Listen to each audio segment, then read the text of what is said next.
Voy a tratar de hacer un esfuerzo con mi déficit de atención con el timbre de los que están entrando, porque no se conectan temprano. Ya.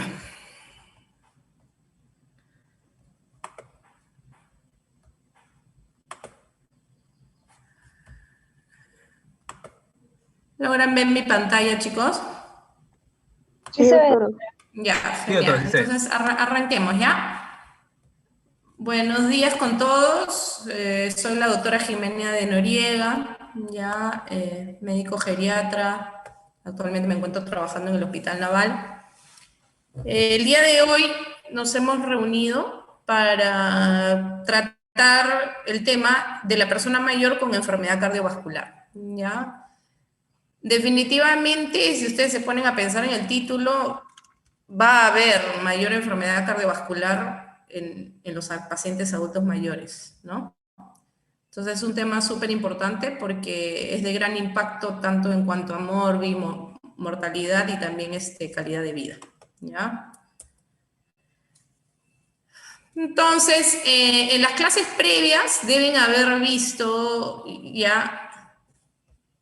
Ay, perdón, disculpe, espérate, que es la clase grabada. Un segundo. Un segundo.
Ya, ahora sí, chicos.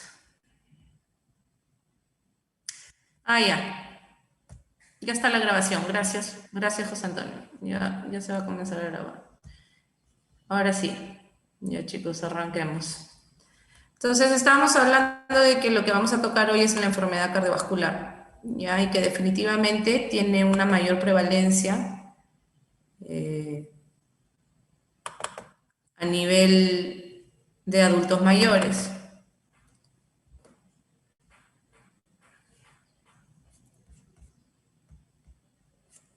¿Ven la presentación? ¿Logran ver la presentación, chicos? No, se ve su carpeta de archivos. Qué emoción.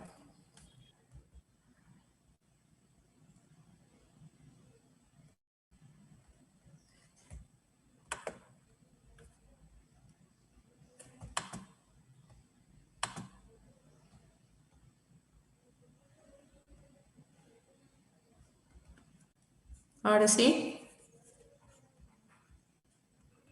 Ahora Sí, sí, doctor. doctora.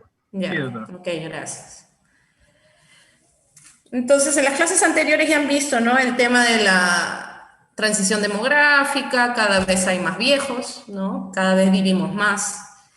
Y eso está trayendo a los sistemas de salud y a la vida diaria todas las enfermedades más prevalentes a esta edad y todas las complicaciones, ¿no? Y ahí es donde tiene un gran impacto el tema de la enfermedad cardiovascular.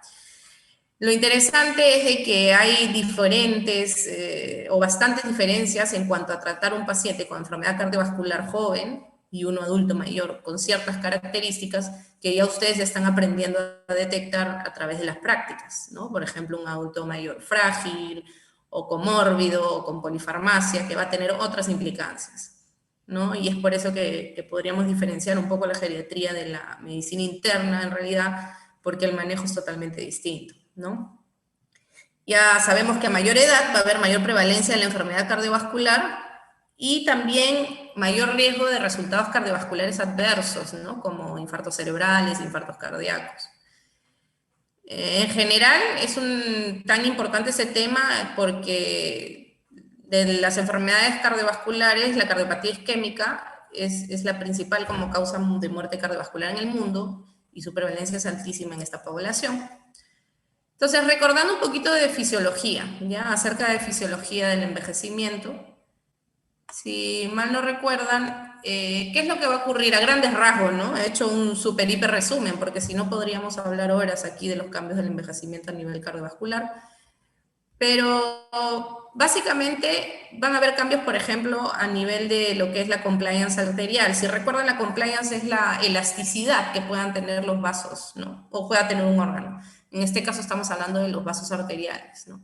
Y recuerden que justamente esta parte de los vasos son las que van a dar lo que es la poscarga, ¿no? La resistencia vascular periférica.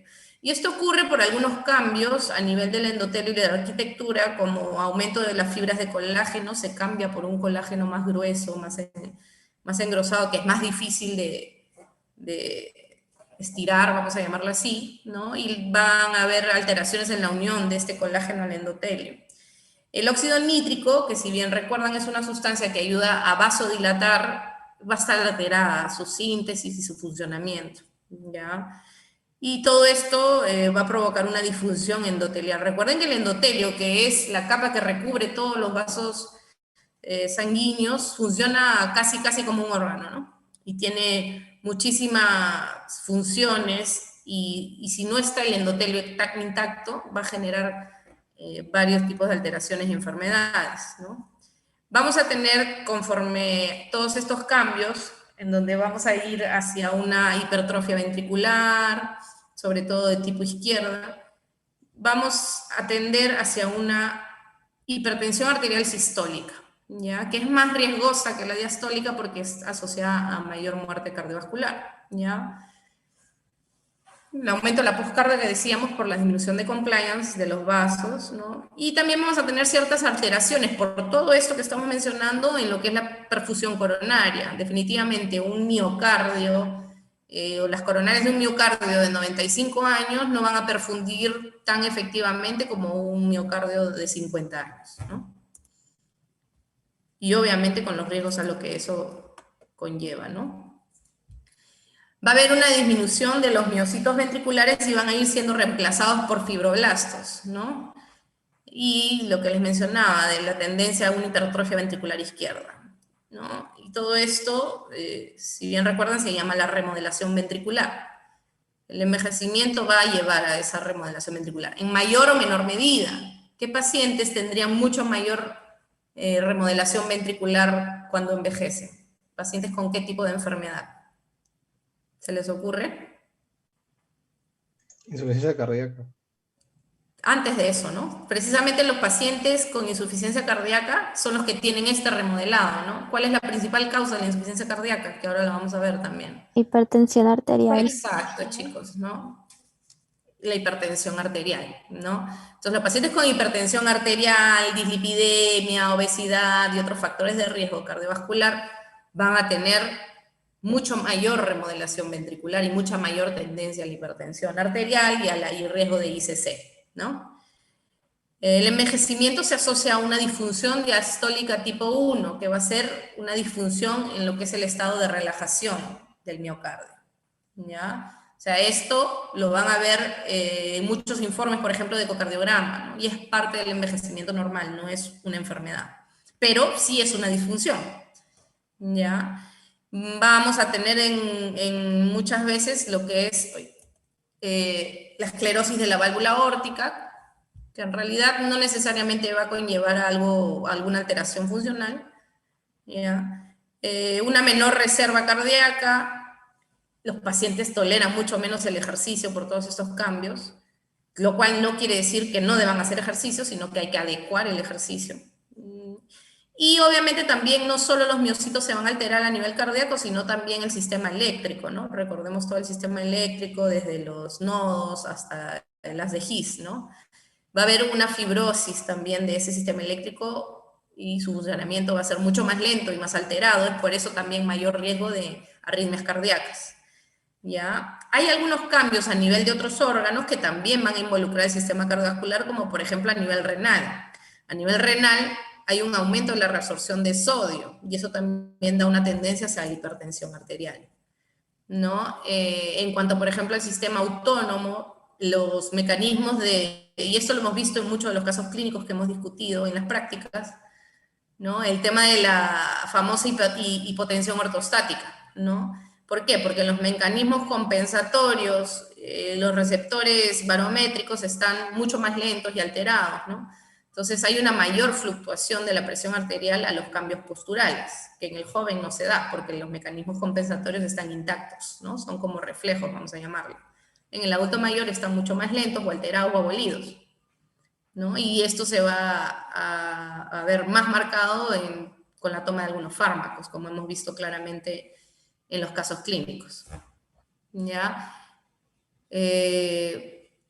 En general, la enfermedad cardiovascular está cada vez más asociada a deterioro cognitivo, ¿ya? Se ve que el Alzheimer también tiene una gran fisiopatología vascular, ¿no? Y definitivamente la hipertensión arterial, la diabetes, las dislipidemias están asociados a mayor prevalencia de enfermedad de Alzheimer y también de demencia de tipo vascular. Otra característica importante en este grupo etario es que vamos a tener un mayor riesgo de sangrados con los anticoagulantes que muchas veces tenemos que emplear por algunas patologías que también vamos a discutir en la clase. ¿Ya? Ahora, este punto es importante, ¿no? Que cuando hablamos de adulto mayor, bueno, obviamente va a depender, ¿no? No es lo mismo un adulto mayor de 60 años que uno de 95 años y con ciertas características de comorbilidades y discapacidad, etcétera, ¿no? Pero en general, en el adulto mayor ya no es tanto nuestro objetivo ganar cantidad de vida, ¿no? O años de vida. Eso pasa un poco a segundo plano. Tampoco estoy diciendo que se deben morir todos mañana, ¿no? Por si acaso. Pero ya no es tan importante, sino lo que interesa y hacia donde debemos ir, nos debemos enfocar como médicos, como sociedades, es a calidad de vida, ¿no? Y la calidad de vida, o sea, definitivamente va a tener mucho que ver con el mantener una independencia, ¿no? O sea, el paciente, llévense en la cabeza, el paciente discapacitado, o sea, discapacidad va en contra de calidad de vida. Entonces, mientras más podamos mantener a este paciente independiente, autónomo, mucha mejor calidad de vida para él, para su familia y para la sociedad. ¿Ya? Entonces, el objetivo principal en la mayoría de las enfermedades, no solo de tipo cardiovascular, hoy día vamos a tocar cardiovascular, es que hablemos en cuanto al adulto mayor de un tiempo libre de síntomas. ¿Por qué? Porque también el adulto mayor, para que tenga calidad de vida, tiene que estar libre de síntomas, ¿no? Entonces yo ya no me enfoco en usar un fármaco que me va a hacer vivir 45 años, ¿no? Que el que toma este medicamento vivirá 40 años más. No me interesa pues tener 40 años más si yo ya tengo 80, ¿no? Lo que me interesa es que me quite los síntomas, ¿no? A eso se enfoca y a eso, gracias a Dios, ya cada vez más se están enfocando en eso las guías internacionales y los estudios, ¿no? Porque el gran problema que teníamos, chicos, en geriatría era que la gran mayoría de estudios, hasta ahora, pero cada vez menos, se enfocan en pacientes adultos mayores sanos, ¿no? Y adultos mayores de 60, 65, y ya de ahí más viejitos no, porque esos se mueren. Entonces, a la hora que haga mi estudio va a haber mucha mortalidad y no me va a convenir, ¿no? Y definitivamente, pues un paciente sano, adulto mayor joven, no se comporta igual que un mayor de 80, con múltiples enfermedades, que toma 10 fármacos, ¿no? Ese obviamente se va a complicar más, use el fármaco que use. Entonces, a raíz de que se vio que el comportamiento era muy distinto, ya algunos estudios han comenzado a incluir precisamente estos pacientes adultos mayores longevos, con múltiples enfermedades y características especiales, para poder obtener estos datos que les voy a tratar de mostrar aquí en la clase. Entonces nos vamos a la enfermedad cardiovascular más prevalente y conocida, ¿no? El asesino silencioso, la hipertensión arterial, relacionada al 45% de muerte por cardiopatía y a más de la mitad de las muertes por DCD, ¿no? Este dato es súper importante, es la cuarta causa de años de vida saludable perdidos, ¿no? ¿Esto qué quiere decir? Que la hipertensión arterial es una enfermedad discapacitante, ¿no? Que quita calidad de vida, ¿no? Esa vida saludable es lo que hablamos de la vida sin síntomas, ¿no? Y esto es súper importante en cuanto a calidad de vida, ¿no? La prevalencia es cada vez más alta, ya es más alta en poblaciones de países desarrollados, en ciudades, y varía, ¿no? Este dato es de un dato a nivel de ENDES, aquí en Perú, 18.6 en mayores de 15 años, ¿no? Y en la costa es mayor el porcentaje, y en ciudades es mayor el porcentaje. Definitivamente hay mayor prevalencia en el adulto mayor, y tenemos dos estudios importantísimos, ¿no? El tornasol, que se hizo a nivel nacional y sobre todo en lo que es la sierra, tenemos unas prevalencias altísimas, ¿no? Si ven ahí, 46% en la década de 60 a 69, más de la mitad, de 53% de 70 a 79, y en mayores de 80, de 56% a más, ¿no? Entonces son prevalencias súper altas. Y con todo lo malo que trae la hipertensión arterial que estamos leyendo arriba, es definitivamente importantísimo tratarla, ¿no? Este cuadro es para el diagnóstico, ¿no? De presión arterial. Hay si ustedes revisan lo que es hipertensión arterial, que en realidad no es la clase, sino que lo que nos vamos a enfocar nosotros es en las diferencias en el adulto mayor. Pero si ustedes revisan la guía americana y la guía europea suele ser más permisiva, ¿no? Poniendo este estadio de high normal, ¿no? O sea, es normal, pero está un poquito alta, ¿no? Vamos a decirlo así, ¿no? Cuando habla de una presión sistólica de 130 a 139, o una diastólica de 85 a 89, ¿no? Y recién hace el diagnóstico de hipertensión arterial a partir de 140 la sistólica y de 90 la diastólica, ¿ya? En cambio, si nos enfocamos en las guías americanas, vemos que ya a partir de 130 sistólica y 80 diastólica lo están considerando hipertensión estadio 1, ¿ya? Ahora, en el adulto mayor, en cuanto a lo que respecta al adulto mayor, lo que nos conviene, o un poco se acomoda mucho mejor a nosotros, es la escala europea, ¿no? O los diagnósticos de la escala europea. ¿Por qué? Porque miren, este cuadro es un resumen que se hace en una revista española a raíz de varios estudios que se empezaron a hacer, porque se empezó a ver que los pacientes hipertensos, adultos mayores, a pesar que se les daba tratamiento y que se les controlaba súper bien la presión, ¿no?, a un valor normal, seguían muriéndose y seguían complicándose. Entonces empezaron a aparecer ciertos estudios, como el CIS China, a ver si me acuerdo, el SHEP, muchos estudios, pero el principal, que creo que les pongo en la diapositiva siguiente, y el que marcó un hito bien interesante, es un estudio que se llamó el HIVET. ¿Ya? ¿Por qué? Porque el HIVET incluía solo pacientes mayores de 80 y no los excluía cuando tenían comorbilidades. ¿Ya? Y se marcó el outcome de morbimortalidad. Y la importancia del HIVET, ¿cuál fue? De que se vio que los pacientes adultos mayores que tenían controles de presión estrictos aumentaban su morbimortalidad. ¿Por qué? Bueno, lo que se postula probablemente es por el tema de polifarmacia, por el tema de mayor sensibilidad de efectos adversos, ¿no?, en los pacientes adultos mayores, y porque también se postuló y se ha visto, por ejemplo, que a una mayor presión puede haber una mayor irrigación de lo que es la función neuronal, ¿ya?, y la irrigación de tejidos, precisamente porque, recuerden, esta compliance está alterada y de por sí va a aumentar la presión arterial. Vamos a necesitar una presión, digamos, vamos a llamarla así, más alta, para poder hacer que esa sangre llegue a esos vasos que están más rígidos, ¿no? Entonces, por ese lado es el asunto. Entonces, aquí habla de objetivos de presión, por ejemplo, ¿no? En la primera columna tenemos a los menores de 60, ¿no? Marca un objetivo normal de 130-80. Ese es el máximo que debe tener un paciente hipertenso, ¿no?, joven. En la segunda columna ya están poniendo a los de 60 a 80 años, ¿no? Ahora, este cuadro no habla de cuántas comorbilidades, de cuánta polifarmacia tiene el paciente, si es frágil o no, ¿ya? Pero tiene algunas acotaciones, ¿no? Habla del adulto mayor de 60 a 80, que tiene una expectativa de vida no tan corta ni tampoco tan larga, ¿no?, porque en los jóvenes estamos hablando de más de 5 años de vida, ¿no? Aquí habla de 1 a 5 años, todos estos son aproximados, chicos, ¿ah? Con un tiempo de evolución de hipertensión arterial intermedio, ¿no?, que pudiera tener una cardiopatía isquémica intermedia, ¿no?, una diabetes también de evolución no tan avanzada, sino intermedia, ¿no?, una enfermedad renal moderada, ¿no?, y riesgo de efectos secundarios por medicación, por todo esto que estamos mencionando, un riesgo intermedio, pues nos habla que deberíamos tener un objetivo de presión arterial menor de 140/90, ¿no? Y en la última columna tenemos a los mayores de 80, de hipertensión de larga data, ya con un mayor compromiso orgánico tanto a nivel cardíaco, a nivel renal, y un alto riesgo de complicaciones por polifarmacia y de efectos adversos.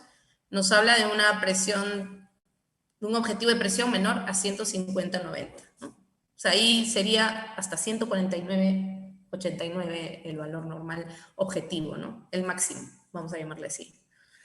Y en la Joint National Committee, en el último Joint National Committee, hablan incluso de una presión objetivo como máximo de 140/90, ya que lo he colocado ahí abajito.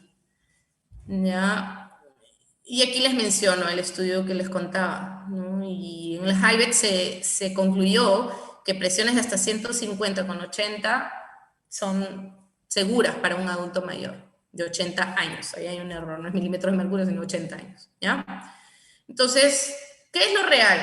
Y ahora, doctora, con todos esos valores de presión que me ha mostrado, ahora, ¿qué presión voy a tomar yo como normal para el adulto mayor? Es que en realidad, en mi geriatría muchísimas veces, y se los digo a mis alumnos de práctica, tenemos que individualizar al paciente, porque no hay una fórmula general. Pero ¿esto qué nos dice? Definitivamente llévense la idea, que al adulto mayor, que sea muy comórbido, que tenga fragilidad, que tome muchísimos fármacos y que no tenga tan larga expectativa de vida, no le convienen controles de presión estricta, ¿ya? Sino presiones un poco más hacia el límite superior, ¿ya? Y máximo, vamos a tomar el máximo de 150/80, ¿ya? ¿Y qué vamos a tener, digamos, en cuenta para poder individualizar al paciente? Pues la edad, ¿no? El punto de quiebre generalmente se toma como 80 años, ¿no? Mayores de 80 años, o 80 para arriba. Las comorbilidades que pueda tener mi paciente, obviamente a más comorbilidades, más riesgo de fragilidad, más riesgo de interacciones medicamentosas y efectos adversos. La fragilidad, ¿no? Discapacidad, ¿no? Pacientes con Bartles muy bajos, con alto riesgo de caída, ¿no? Ahí teníamos en una de las prácticas, han visto, ¿no? Como un paciente por tomar un antihipertensivo mal indicado terminó cayéndose y fracturándose.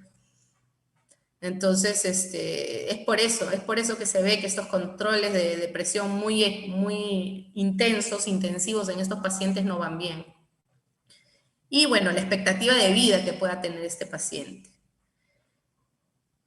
Y nuevamente, para repetir la idea, ahí les he puesto, ¿no? Un control estricto en pacientes frágiles, dependientes, multimórbidos, con corta expectativa de vida, aumenta su mortalidad. Y eso ya está recontra estudiado y recontra evidenciado en los estudios.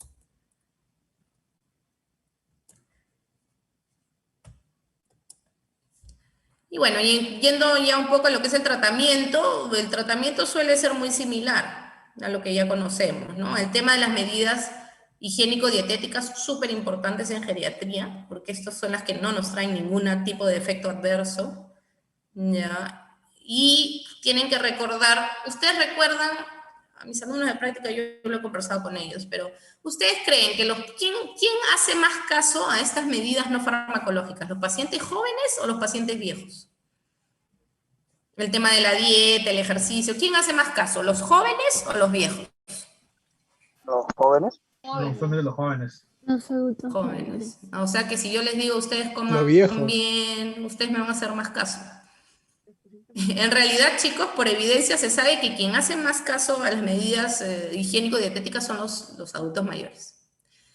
¿Por qué? Probablemente porque cuando uno es joven se siente lo máximo, no le duele nada, no tiene molestias, no suele tener comorbilidades y no tiene miedo de morirse porque no cree que se va a morir pronto. En cambio, los adultos mayores ya varía la cosa, ¿no? Ya tienen varias cosas, varias enfermedades, toman varios medicamentos, y la idea de que en algún momento su vida va a terminar ya va rondando su cabeza, ¿no? Entonces ellos quieren cuidarse y quieren vivir bien y quieren vivir más tiempo para estar con sus familias. Entonces sí se ve que un adulto mayor cumple mejor esta parte no farmacológica. Por ende, es súper importante tomarnos el tiempo, ¿no?, de explicársela y hacérsela llegar por escrito, etcétera, ¿no? Entonces, para hipertensión, ustedes ya saben, el consumo de sal para todo lo que es hipertensión y nefropatías es importante, ¿no? Ya está evidenciado que disminuir la sal disminuye la cantidad de fármacos o la necesidad de fármacos en el tratamiento de la hipertensión arterial.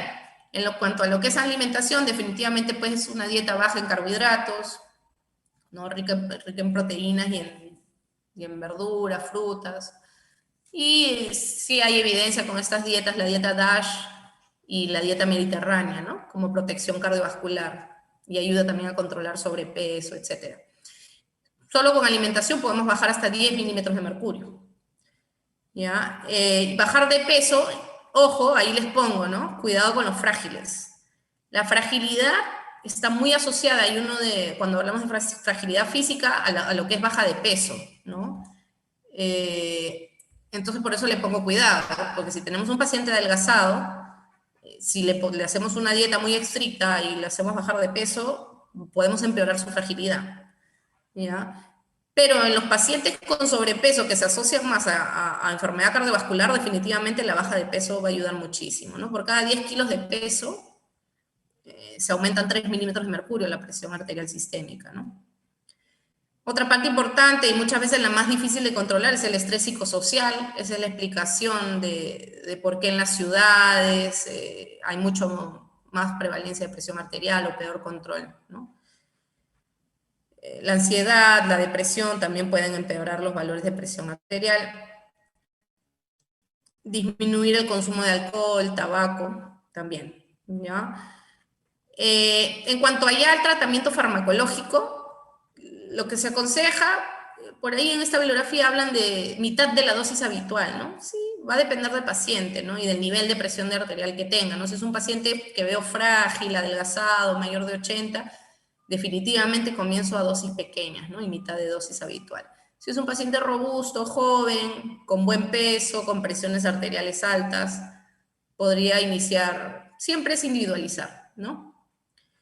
Tener en cuenta el tema de la hipotensión ortostática, que lo hemos visto muy bien plasmado en las prácticas, que nos puede costar hasta una fractura de cadera, ¿no?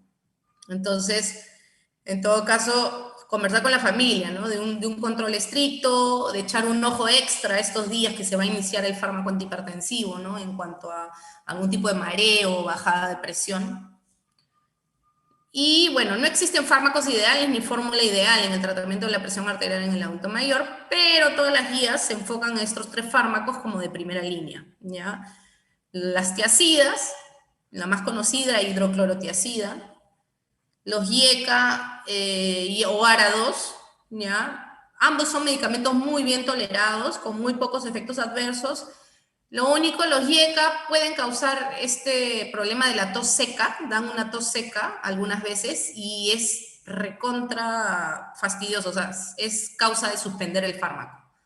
¿Ya? Y en ese caso sí, pues habría que dar los ARA2. Los ARA2 sí, efectos adversos mínimos, ¿no? ¿Ya? La diferencia entre uno y otro es básicamente el costo. Los IECA son muchísimo más baratos, más fáciles de conseguir.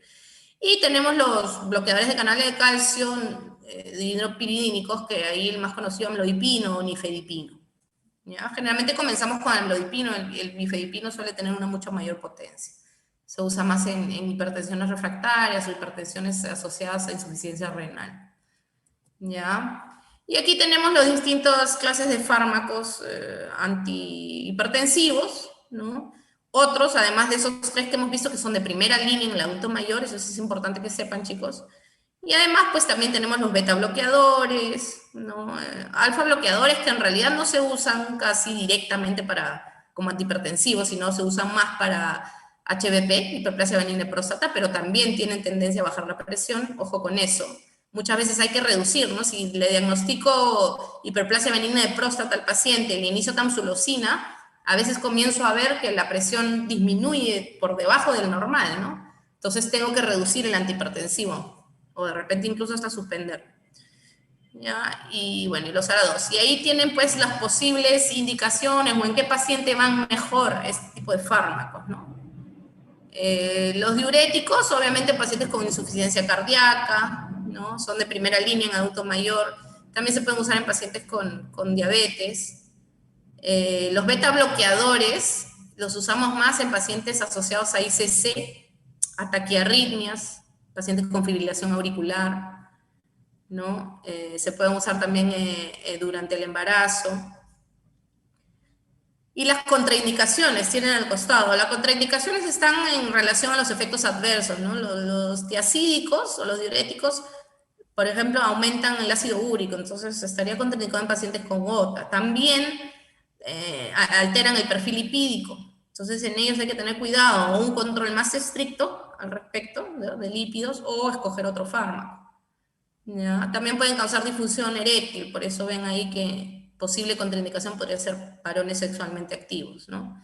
Los beta bloqueadores también alteran el perfil lipídico, ¿no? Y definitivamente, si ustedes recuerdan, por efecto de los receptores beta que están en el pulmón, los beta bloqueadores están contraindicados en asma y EPOC porque activan la broncoconstricción, ¿no? ¿Ya?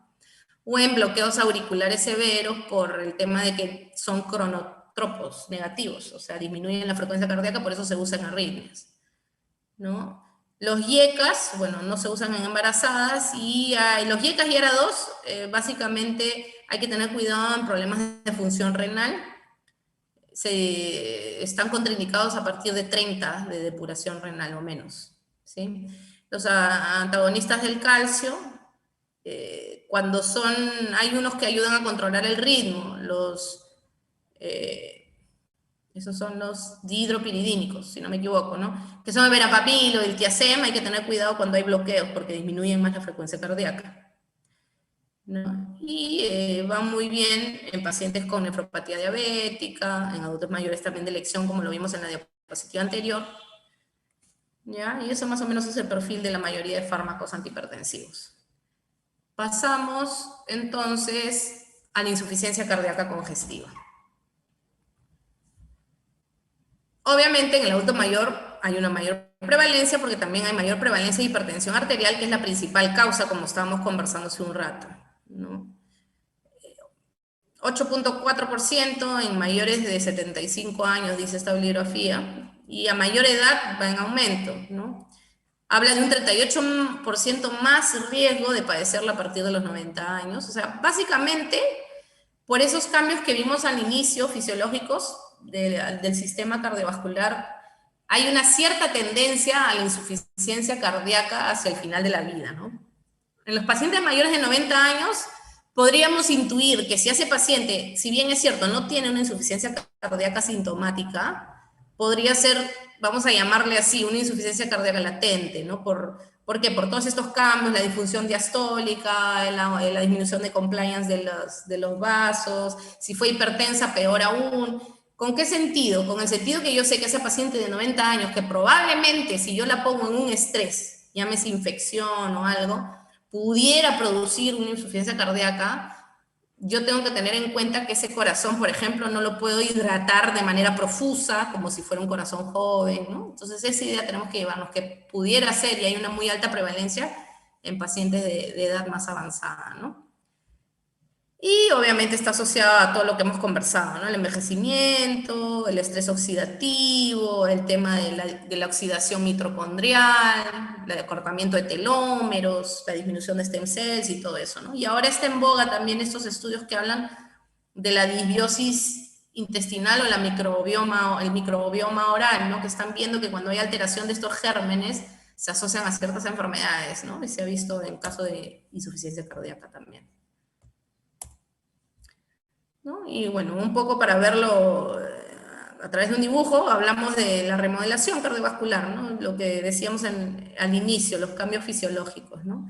Al inicio, ¿no? En los jóvenes tenemos pues una aorta bien elástica, con bastante compliance, ¿no? Y conforme vamos envejeciendo, va a haber todos los cambios en el colágeno, las uniones, etcétera. Peor si tenemos el antecedente de hipertensión, dislipidemia, y hay un engrosamiento, pues, ¿no? De la parte muscular, de la musculatura vascular, ¿no? Y eso nos va a llevar, todos los cambios nos llevan hacia una insuficiencia cardíaca. En mayor o menor medida, según las comorbilidades, según si traté bien hipertensión arterial o no, porque obviamente que los que no controlan sus enfermedades de fondo llegan mucho más rápidamente a esto, ¿no?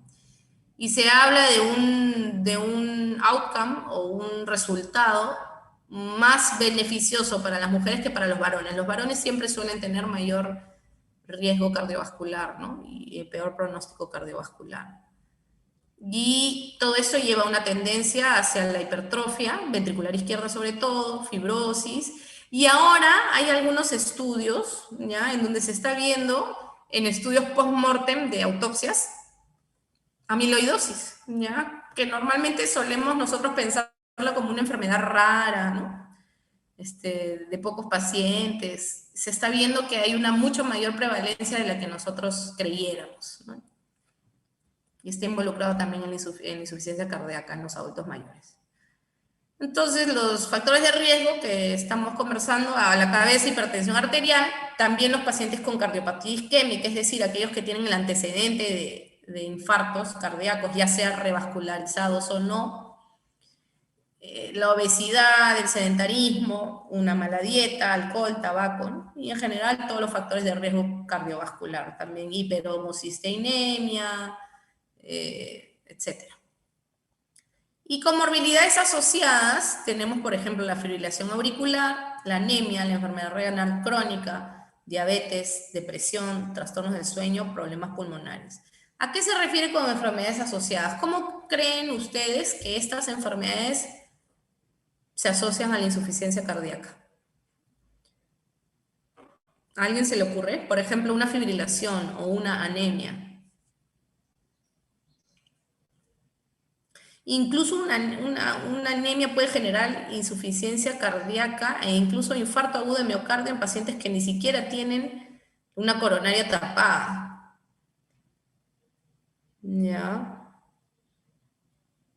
Estas enfermedades lo que van a hacer es cualquier característica o factor que empeore el trabajo cardíaco a nivel de bomba puede generar una insuficiencia cardíaca.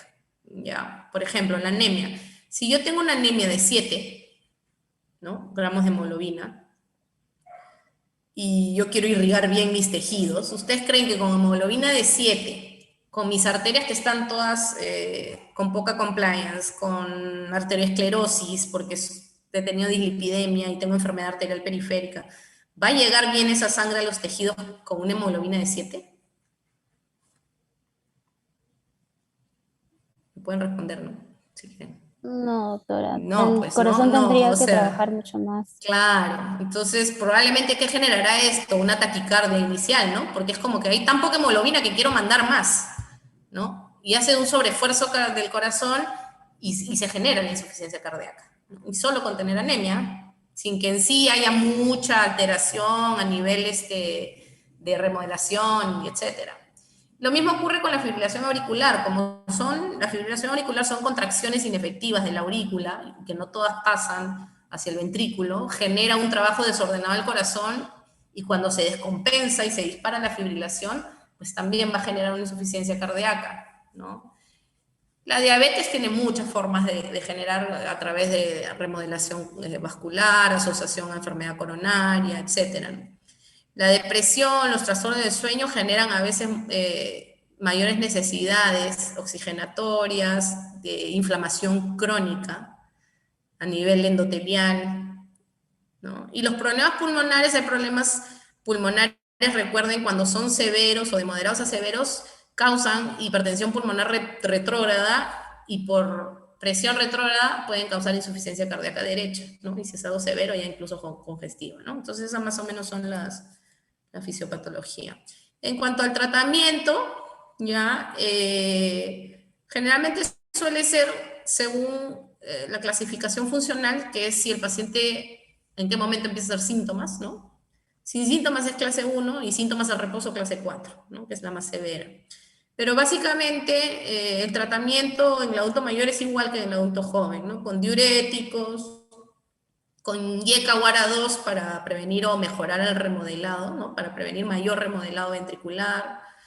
Se puede usar beta-bloqueadores, ahorradores de potasio, también han demostrado un menor ingreso hospitalario, ¿no? Siempre y cuando el paciente tenga una función renal adecuada, ¿ya? Y bueno, en casos más severos se puede agregar nitratos o hidralazina, ¿no? Eso también es un algoritmo para el tema del tratamiento que ya conocemos. Y pasamos a otro tema que viene importante, que viene a ser la fibrilación auricular, ¿ya? La fibrilación auricular probablemente sea la arritmia con más impacto clínico a nivel general, ¿no? ¿Por qué? Porque es una arritmia trombogénica. Ese es el gran problema, y por lo cual se podría comportar como una arritmia maligna, ¿ya? Porque los pacientes con fibrilación auricular no anticoagulados tienen un altísimo riesgo de CVs cardioembólicos, ¿no? Imagínense, causan el 15% de los ACVs por sí solas. Obviamente en el adulto mayor va a haber mayor prevalencia. A más edad, mayor riesgo de FA. La FA o fibrilación auricular aparece por lo general en pacientes de hipertensión de larga data que van generando, bueno, hipertensión mal controlada, que va generando dilatación de la aurícula, ¿no? Y recuerden que en la aurícula tenemos el nodo sinusal, de donde salen de donde sale pues prácticamente el latido, ¿no? Es el inicio del sistema eléctrico, del impulso eléctrico del corazón. Entonces, cuando está la aurícula dilatada, obviamente se dilata también el nodo sinusal y genera vamos a llamarle cortocircuito, ¿no? Que es la fibrilación. Está muy asociada en pacientes con hipertensión arterial. Tiene una alta morbimortalidad, causa mucha discapacidad, la fibrilación, que llega a causar un infarto cerebral, ¿no? Y se han visto en estudios como el estudio SHEP que la fibrilación auricular tiene el doble de riesgo cardiovascular, ¿no? Y mortalidad que otro paciente que no la tiene. La anticoagulación va a reducir, felizmente, ¿no?, el riesgo cardiovascular, pero tampoco lo reduce el total, sino lo reduce, bueno, en un 66%, lo cual justifica su su uso a pesar de los riesgos muchas veces, ¿no? ¿Ya? En cuanto al tratamiento de fibrilación auricular, si ustedes revisan las guías, creo que hay un gráfico acá que quiero mirar, este de aquí, ¿no? En cuanto al tratamiento de la fibrilación auricular, tienen aquí los tipos, ¿no? Hacia abajo, ¿no? A la izquierda tienen la fibrilación silente, que puede ser un paciente que le apareció y le desapareció una fibrilación y nunca tuvo ningún impacto clínico, entonces nunca se diagnosticó. Ojo que la fibrilación auricular puede aparecer a cualquier edad, más frecuente en el adulto mayor, pero puede aparecer a cualquier edad y es desencadenada muchas veces por algunos estímulos como alcohol, estrés, ejercicio extenuante, según mi genética y mi predisposición, ¿no? Por ejemplo, las bebidas energéticas. Yo he visto en emergencia pacientes de 18 o 22 años que llegan post ingesta de alcohol con bebidas energéticas y una fibrilación auricular, ¿no? Secundaria a eso. Tenemos la paroxística, que es la que ya se repite periódicamente, ¿no? O sea, aparece más de una vez. Luego tenemos la fibrilación auricular persistente, que persiste mucho más en el tiempo, o sea, como le ven ahí en el gráfico, y ya la de larga duración o permanente, que ya pues es una fibrilación auricular crónica, que es la que suele tener el adulto mayor, ¿ya? Entonces, ¿para qué les muestro este cuadro? Porque en cuanto al tratamiento va a depender qué tipo de fibrilación tengo yo para ver el tratamiento, ¿no? En todas voy a tratar, como dice el gráfico arriba, las causas concomitantes o los factores desencadenantes. En este caso, pues, evitar cafeína, bebidas energéticas, ¿no? Cosas que alteren el sistema eléctrico del corazón, ¿no? Este paciente, pues, no podrá estar en ejercicio extremo, etcétera, etcétera, ¿no? Si es un fármaco que ha generado esto, porque también puede ocurrir, también retirarlo, ¿no? Desde que ya detectamos una fibrilación paroxística, que no necesariamente va a ser crónica, ya se inicia la anticoagulación. ¿Por qué? Por el alto riesgo de DCBs cardioembólicos, ¿no? ¿Ya? Y en realidad, en todo momento vamos a tratar de controlar la frecuencia, ¿no? Que se refiere a controlar la frecuencia cardíaca. En este paciente voy a controlar y no voy a dejar que pase de su frecuencia cardíaca máxima. Tenemos fórmulas que según la edad podemos ver hasta cuánto puede llegar nuestra frecuencia cardíaca máxima y a través de fármacos antiarrítmicos tenemos que controlar la frecuencia, ¿ya? Y solo en el grupo de pacientes con fibrilación paroxística o inicial de reciente diagnóstico y jóvenes, voy a utilizar la cardioversión. La cardioversión puede ser farmacológica o eléctrica, ¿no? A través de un desfibrilador. ¿Por qué? Porque en el paciente adulto y el paciente adulto mayor, volviendo a esto de aquí, ¿no? Son malos candidatos para cardiovertir. ¿Por qué? Porque la causa de la fibrilación del adulto mayor en su gran mayoría no es funcional, no es una alteración, o sea, ya hay un problema estructural. Ya ese corazón está alterado, está remodelado, ¿no? Entonces, y eso yo no lo voy a poder quitar. Entonces, por más que yo lo cardiovierta, que tiene también sus riesgos y etcétera, esa fibrilación auricular puede revertir unos segundos, pero si la estructura es lo que ya está alterado crónicamente, va a volver a aparecer. Entonces, no es el objetivo cardiovertir en el adulto mayor, no así en el adulto joven. En el adulto joven, que de repente no es un cambio estructural, sino que tomó un fármaco, se metió 40 Red Bulls y por eso fibriló, ¿no? Y nunca ha tenido historia de fibrilación previa. Entonces, en ese caso se cardiovierte, ya sea farmacológica o eléctricamente, ¿no? Pero en un adulto mayor, en realidad, el objetivo, chicos, va a ser control de la frecuencia y control de la anticoagulación. En eso se basa el tratamiento. Acá, bueno, como en todas las enfermedades, es la importancia del BGI para estratificar los riesgos. Estratificar qué riesgo, tanto riesgo de ACV como riesgo de sangrado. Yo necesito saber. ¿Por qué? Porque los adultos mayores están en riesgo de ambas cosas. Están en mayor riesgo de sangrado por anticoagulantes y también en mayor riesgo de DCB por la edad, por factores de riesgo cardiovascular, etc. Entonces tengo que ver a este paciente qué es lo que le conviene, nuevamente individualizar. El soporte social es importantísimo para la toma de esta decisión. ¿Cómo así? Pues, por ejemplo, no es lo mismo que yo tenga un paciente fibrilador que quiero anticoagular, pero veo que este paciente tiene trastorno de marcha, deterioro cognitivo, veo que vive solo, ¿ya? Solo tiene una persona que le alcanza su almuerzo, pero todo el resto del día está solo, tiene barreras arquitectónicas en su domicilio, vive en un segundo piso, sin ascensor, tiene tapetes en el piso, ¿no? Les estoy describiendo un paciente con alto riesgo de caída. Si yo anticoagulo a ese paciente, voy a tener probablemente un alto riesgo de complicación. No así si tengo un paciente de la misma edad, también con fibrilación, también con un trastorno de marcha leve, pero que tiene soporte social, vive con un hijo que lo cuida y además tiene una cuidadora, o sea, lo cuidan ambos a la vez. En su casa no tiene barreras arquitectónicas, tiene pasamanos que van de su cuarto a la sala, en el baño, y tiene un soporte mucho más estructurado que a mí me van a hacer decir riesgo-beneficio. Si este paciente aún deambula, aún conversa, pues vale la pena anticoagularlo, y porque su familia lo va a cuidar y va a poner las condiciones para minimizar las caídas y riesgo de sangrado, ¿no? O sea, pacientes con una misma enfermedad, fibrilación, con una misma edad, pero con entornos sociales distintos. Y es muy importante, incluso las guías de fibrilación auricular de los últimos años ya contemplan esto. Es una línea enana en el algoritmo, pero te menciona la parte social, ¿no? Y eso es súper importante. El CHAS-VASc, estas son las escalas que usamos para estratificar el riesgo de complicación cardioembólica en fibrilación, ¿no? El más usado ahora y el más adecuado para adultos mayores es el CHAS-VASc 2, que es el que está hacia la derecha, que cuando tiene 2 o más puntos ya es positivo, ¿no? A un riesgo elevado.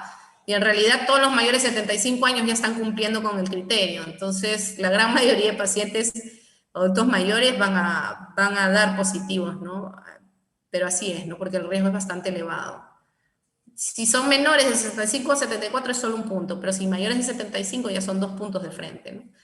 Las mujeres tienen mayor riesgo, si eres diabético, hipertensión arterial, insuficiencia cardíaca, ¿no? Y el Hasbled es la escala más usada para valorar lo que es el riesgo de sangrado, ¿no? Ahí lo ven, ¿no? Cuando la hipertensión arterial no está controlada, mayor a 160, una enfermedad renal o hepática, ¿no? De moderada a severa, DCBs previos, predisposición a hemorragia, alguna enfermedad de problemas a nivel de la coagulación, un INR lábil, que quiere decir pues que al momento de anticoagular varíe muchísimo en horas, ¿no? Existen esos pacientes porque es muy idiosincrática a veces el tema del INR. Mayor a 65 años es mayor riesgo de sangrado por edad per se, ya les da un punto, ¿no? Toma de otros fármacos que sean prosangrantes como los antiagregantes, los AINES, la aspirina, el clopidogrel, o drogas, ¿no? Y bueno, si tiene 1 a 2 puntos es un riesgo intermedio de sangrado, y mayor a 3 puntos o igual es un riesgo alto, ¿no? En realidad, aquí sacando ambas escalas tenemos que ver el riesgo-beneficio de si anticoagulamos o no a este paciente. Ya, ahora actualmente la ventaja que tenemos es que han salido los nuevos anticoagulantes, porque antiguamente pues lo que había era la warfarina. Y si ustedes revisan o en algún momento han visto algún paciente con warfarina, es un paciente complicado de tratar. ¿Por qué? Probablemente si ustedes agarran el inserto de la warfarina sea el fármaco que más interacciones tiene. Agarran el inserto y ¡fuf! Es una alfombra que cae hasta el piso. Todo interacciona con warfarina, para comenzar. ¿Ya? Se metaboliza a nivel hepático y comparte receptor con muchísimos fármacos, y estos aumentan su acción o la bloquean, ¿no? Entonces, siempre que un paciente toma warfarina, tenemos que buscar, si le vas a indicar algo, qué cosa y de qué manera va a interaccionar el fármaco que ustedes agreguen, ¿no? Y está asociado pues a un alto riesgo de sangrado. Hay que monitorizar la warfarina siempre con controles periódicos de TP y INR, ¿no? Que eso agrega un costo y agrega un esfuerzo más al tema de la terapéutica. Porque claro, si el paciente no viene a control, algún día puede llegar, generalmente para fibrilación auricular se les trata de tener pues en un INR de 2 a 3, ¿no? Menor de 3, y el paciente les puede llegar un día en 7 a la emergencia, ¿no? Porque o se equivocó de tomar, o hay pacientes que con dosis de 1/4 se pueden recontraanticoagular y otros pacientes que toman 2 tabletas diarias y aún así no se anticoagulan. O sea, es muy variable el efecto de la warfarina. Es un medicamento recontra feo y horrible de usar, ¿ya? Pero antiguamente era lo que había y lo que se usaba, ¿no? Y hasta ahora se usa bastante. ¿Por qué? Por el tema del bajo costo que tiene. Ya, bueno, y hay pacientes que se mantienen bastante bien con warfarina, pero para usar warfarina en un paciente adulto mayor tenemos que tener más aún un buen soporte social, tiene que ser un paciente sin deterioro cognitivo, que siga buenas indicaciones, adherente al tratamiento, ¿no? Y son características que tal vez no todos los pacientes puedan tener, ¿ya? Y a raíz de eso es que han salido estos nuevos anticoagulantes, ¿no? Que son los inhibidores del factor 10 activado, que son los que van a activar la trombina. Y su uso son una luz, ¿no? ¿Por qué? Porque estos de aquí no tienen, o sea, minimizan muchísimo el riesgo de sangrado. Y frente a lo que es warfarina, ¿no? Y es un fármaco muchísimo más seguro en pacientes frágiles, en pacientes con trastorno de marcha, con riesgo de caída, con riesgo de sangrado, ¿no? Entonces, son una ventaja. La desventaja es el costo, ¿no? Cada uno de estos cuesta 10 soles cada pastilla, ¿no? Entonces podemos tener un tratamiento que va de 300 a 600 soles mensuales, contra una warfarina que probablemente cueste 10 céntimos, ¿no? Entonces, bueno, esas son, al menos ya tenemos más opciones, ¿no? Pero todavía siguen habiendo estas diferencias, ¿no? El más usado probablemente sea el Rivaroxaban, que es conocido con la marca de Xarelto, ¿no? Y están los estudios en los cuales y su dosis, ¿no? Pero sí, o sea, en adulto mayor de elección serían estos nuevos anticoagulantes porque minimizan el riesgo de sangrado. Y la ventaja también es de que no hay que estarlos controlando con algún examen y sus interacciones son mucho menos que la warfarina. ¿Ya? Entonces, en cuanto a tratamiento, estos serían de elección. Y estos son los fármacos que usamos para el control de la frecuencia, porque si recuerdan, el tratamiento era control de frecuencia y anticoagulación, ¿no? Usamos los beta bloqueadores, de preferencia selectivos, para minimizar efectos adversos, como metoprolol, bisoprolol. ¿Ya? Podemos usar también los antagonistas de canales de calcio no hidropiridínicos, que son los que reducen la frecuencia, como diltiazem y verapamilo. Y también podemos usar digoxina. Y también se puede usar amiodarona, pero no es de elección. Propafenona también se usa, pero tampoco es de elección porque se suelen ir mejor en un corazón que estructuralmente no está tan afectado, ¿no? ¿Ya? Porque por ejemplo, si se asocia una FA a una ICC, el de elección probablemente sea digoxina, no va a controlar frecuencia y nos va a dar potencia, ¿no? Potencia en la contracción. Inotropismo positivo, ¿no? El digitálico. Ya, entonces, en cuanto a tratamiento de la FA en el adulto mayor, tratar de tener en cuenta siempre el BGI, chicos. Bueno, para todo, como hemos visto, ¿no? Tanto en hipertensión,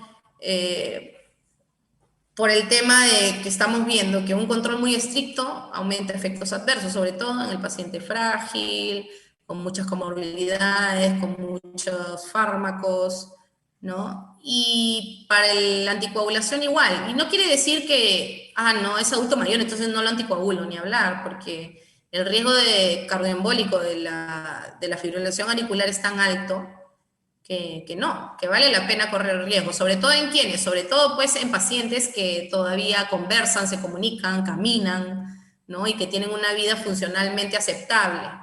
Ahora, que me digan que un paciente con demencia severa, ¿no? Postrado crónico, que ya no camina, que ya no ni siquiera come solo, que se comunica solo, bueno, por momentos con la familia, a través de la vista, a ese paciente anticoagularlo definitivamente no, porque el riesgo de sangrado es altísimo, es un paciente frágil, discapacitado, y además, ¿qué estoy preservando, no? Si ese paciente ya tiene un Bartel 0, y yo lo que quiero es evitar DCBs, ¿por qué? Porque los DCBs me producen discapacidad, ¿no? Hemiplegias, disartria, disfagia, ¿no? O sea, el DCB me produce discapacidad y por eso es que yo lo anticoagulo a la fibrilación.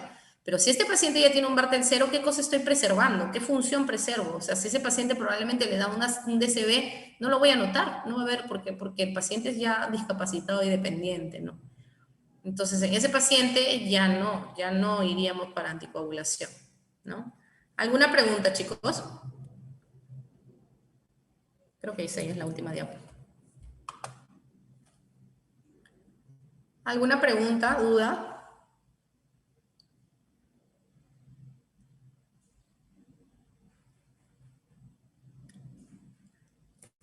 Nada, o sea, ha sido mi clase clarísima. O se mueren de hambre y quieren ir a almorzar.